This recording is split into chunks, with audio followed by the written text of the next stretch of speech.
Dans ce paragraphe, on va parler de l'ajustement linéaire d'un nuage de poids. Donc, on a les données brutes de deux caractères x et y prélevés sur un individu. La donnée d'un individu peut être représentée sous forme d'un couple XI, YI, tel que le couple XI, YI, c'est la donnée relevée sur le IM individu. Ces données peuvent être regroupées dans un ensemble. Cet ensemble est appelé nuage de points. Donc, l'ensemble des données brutes est appelé nuage de points. Les données brutes peuvent être représentées dans un plan, tel que par des points, tels que les coordonnées des points, de chacun des points, chacun des points représente un individu. Par exemple, pour le IM individu, son abscisse, l'abscisse de points qui représente le IM individu, son abscisse est XI, c'est la valeur du caractère X observé sur le IM individu, et son ordonnée est YI, c'est la valeur du caractère Y observé sur le IM individu.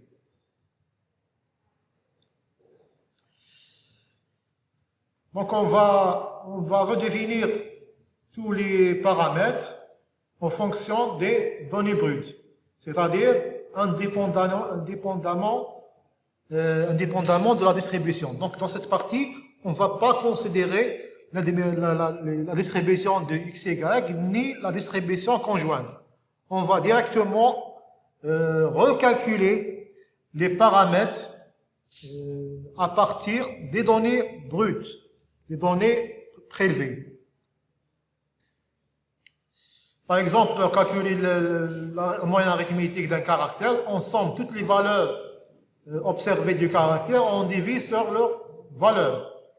Pour avoir la variance, on somme les carrés des données et on divise sur leur valeur et on lui soustrait la moyenne arithmétique au carré.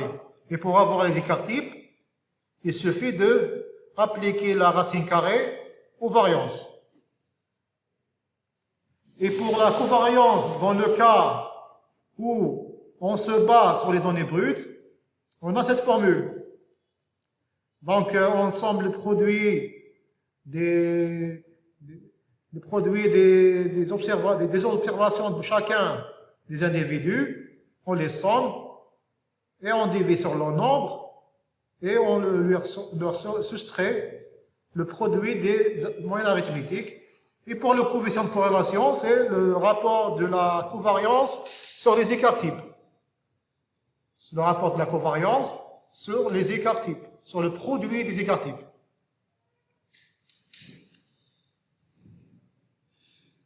Ici, c'est la somme de x, y à un sens. La moyenne arithmétique, c'est la somme des moyennes arithmétiques. Même chose, c'est cette combinaison AX plus B de Y plus C à un sens. C'est-à-dire, est-ce qu'on peut définir un caractère par cette combinaison? Sa moyenne arithmétique est AX bar plus B, Y bar plus C. Où A, B, C, c'est des constantes réelles. Donc on va avoir un exemple. Dans l'exemple, on observe en moyen le poids moyen par taille des femmes américaines. On a par exemple, ici par exemple, le premier caractère X, c'est la taille en pouces, et Y, c'est le poids moyen en livres. On peut calculer, le but c'est de calculer le coefficient de corrélation, donc on doit calculer les moyennes arithmétiques, c'est la somme de cette ligne sur 12, il y a 12 données, et c'est la somme de cette ligne sur 12. La variance, il suffit d'appliquer la formule, et pour les écarts types, on applique aussi la formule, pour la covariance, on applique la formule, et pour le coefficient de corrélation linéaire, on trouve presque 1. Lorsque le coefficient de corrélation linéaire est proche de 1 en valeur absolue, cela suggère la présence, une forte présence d'une liaison linéaire entre y et x. Donc, lorsque on trouve un coefficient de corrélation linéaire proche de 1 en valeur absolue, cela nous incite à faire un ajustement linéaire. Donc, c'est quoi un ajustement linéaire? Revenons au nuage de points. Dans l'ajustement linéaire, le but c'est de trouver une droite telle que les écarts, la distance entre la droite et ses points soit la plus petite possible. C'est-à-dire que une droite la plus proche du nuage de points. La plus proche du nuage de points. Parce qu'on suppose que lorsque le coefficient de corrélation linéaire est proche de 1 en valeur absolue, on suppose qu'il y a une liaison entre x et y de forme linéaire, c'est-à-dire de forme y égale ax plus b.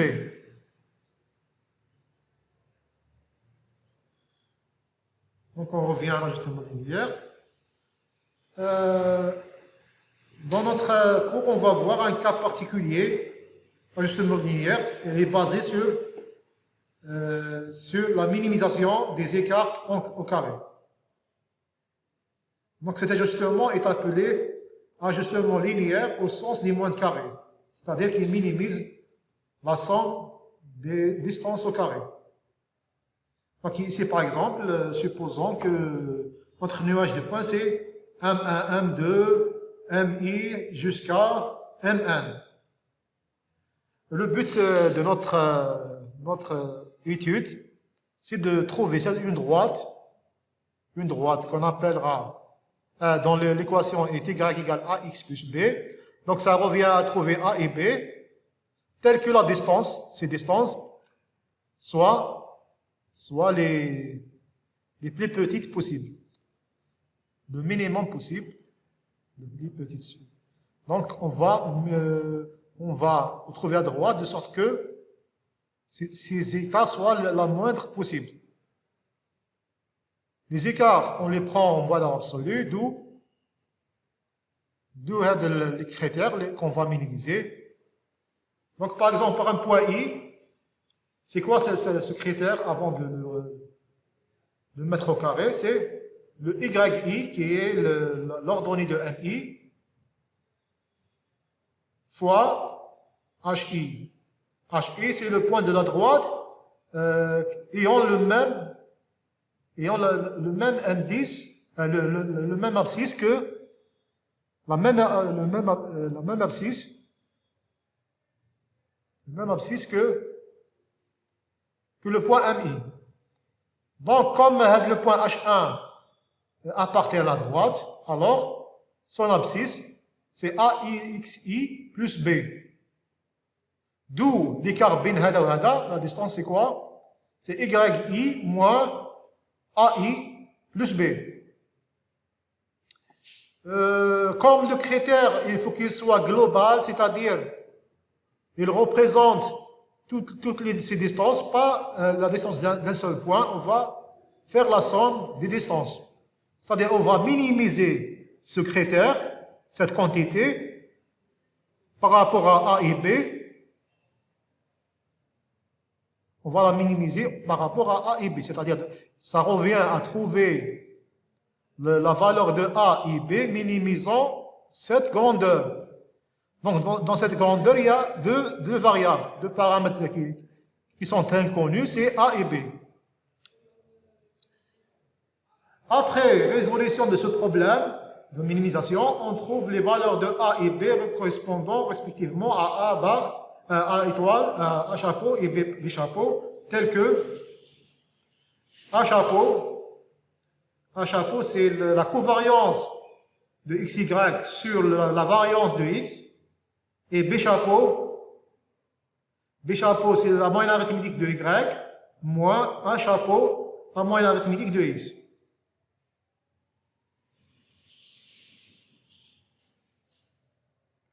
Ainsi, à droite, rapprochons le OH de point au sens des moins de carré, et la droite D, l'équation AX plus B égale AX plus B, tel que A, cette valeur, et B, et cette valeur. On va voir un exemple. Avant l'exemple, on va parler de cette remarque.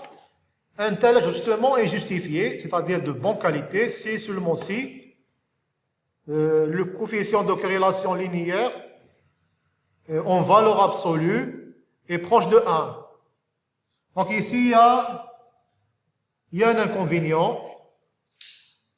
Quand est-ce qu'on juge, ou quand est-ce qu'on décide que le coefficient de corrélation est proche de 1 en valeur absolue?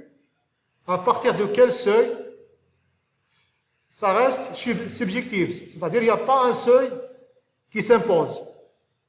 Par exemple, les uns proposent comme seuil à partir de 0,7, les autres vont proposer 0,8, les autres vont proposer 0,9. Donc ici, c'est-à-dire les règles ne sont pas fixées. On verra tout à l'heure une façon de contourner cet inconvénient, c'est-à-dire un test qu'on va faire qui va déterminer la qualité de l'ajustement linéaire. Est-ce que l'ajustement linéaire est adéquat ou non? Est-ce que rahu munasib ou la? Parce que ici, on a vu qu'un seul cas particulier, c'est l'ajustement linéaire. Bien qu'il y a différents types d'ajustements. Il y a l'ajustement cubique, quadratique, ajustement par n'importe quelle fonction mathématique. On va voir l'exemple. Dans le tableau suivant, on va voir sur 40 navires, deux caractères. Le premier caractère, le nombre de mois de service. Le deuxième caractère, le nombre d'accidents. Donc le caractère X, c'est le nombre des mois de service, et Y, le nombre d'accidents. Par exemple, pour ce navire, le nombre d'années de mois de service, c'est 1208 mois de service, et le nombre d'accidents, c'est 11. Donc, le but c'est de trouver la droite d'ajustement linéaire. Donc,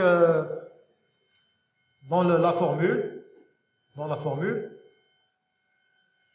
as le coefficient de la droite. On a besoin de la covariance. La moyenne, c'est pas la moyenne, la variance de x, la moyenne arithmétique de y et la moyenne arithmétique de x. Donc on calcule les moyennes arithmétiques et la covariance et la variance de x. On applique directement et on trouve un coefficient de la valeur de A c'est 0,0014 et le B c'est 3,13. Donc ici, dans ce graphe, on voit en rouge, c'est le nuage de points, et la droite en bleu, c'est la droite d'ajustement. Ici, on va voir le coefficient de corrélation. Donc, en plus des paramètres précédemment vus, on aura besoin aussi de la variance de Y. Le calcul donne un coefficient de corrélation égal 0,85. Donc, si on admet un bon coefficient de corrélation à partir de 0,8, une valeur de coefficient de corrélation linéaire proche de 1 confirme une bonne qualité de l'ajustement linéaire.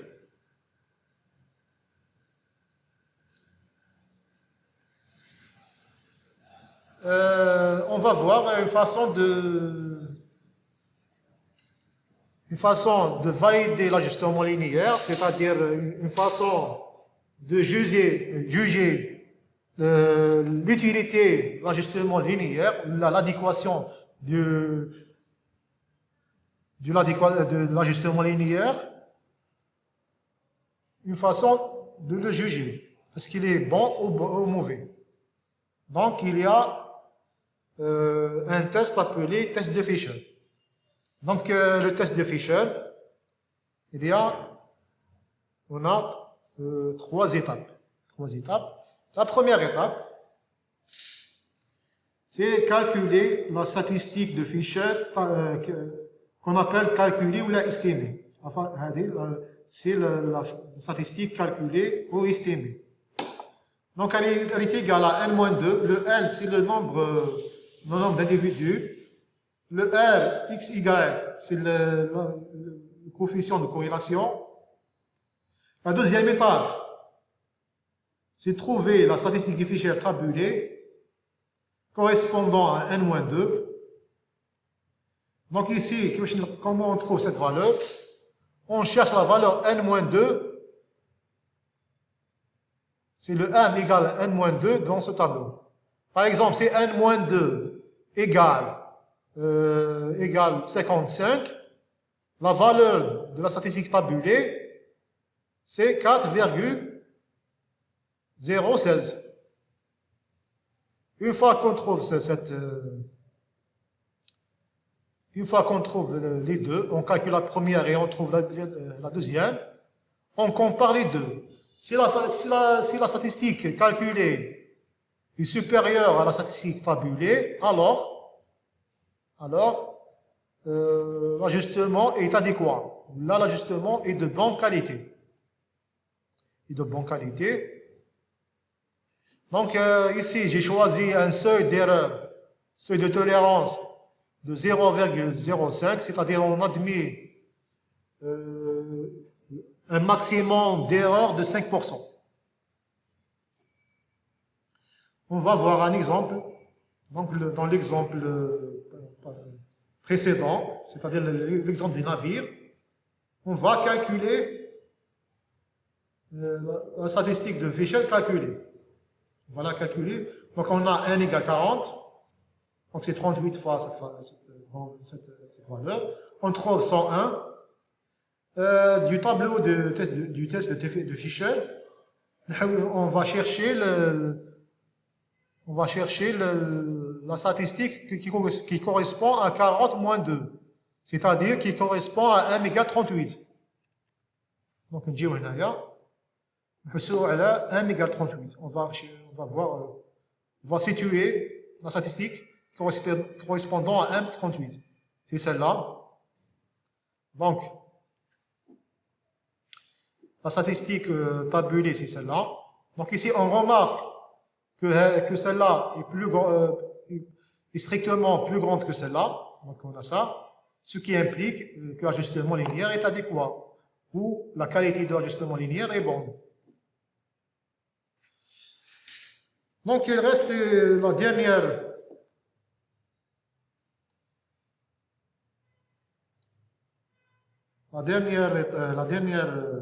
dernier point, c'est la prévision.